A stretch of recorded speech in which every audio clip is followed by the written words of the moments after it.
Hello భోజన ప్రియులకు స్వాగతం. ఈరోజు మన ఛానల్లో బాయిల్డ్ ఎగ్ ఫ్రై ఎలా చేయాలో నేర్చేసుకుందామా.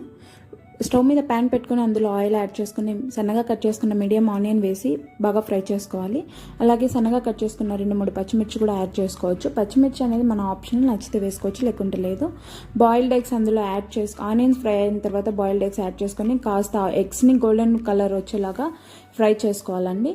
ఎగ్స్ ఫ్రై అయిన తర్వాత వాటిని చిన్న చిన్న ముక్కలుగా కట్ చేసుకోవాలి.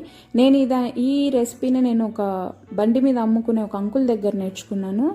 ఇది సైడ్ డిష్గా కూడా చాలా బాగుంటుంది. ఎగ్స్ కాస్త ఇలా చిన్న చిన్నగా కట్ చేసుకొని బాగా ఫ్రై చేసుకోవాలి. ఎగ్స్ ఫ్రై అయిన తర్వాత అందులో పసుపు, కారం, ధనియాల పొడి, కొంచెం గరం మసాలా, సాల్ట్, అలాగే మీకు నచ్చితే పెప్పర్ పౌడర్ కూడా వేసుకోవచ్చు. వీటన్నిటిని మిక్స్ చేసుకుంటే మన బాయిల్డ్ ఎగ్ ఫ్రై రెడీ. ఒకసారి టేస్ట్ చేయండి. ప్లీజ్ సబ్స్క్రైబ్ చేసుకోండి. Thank you for watching. Bye bye.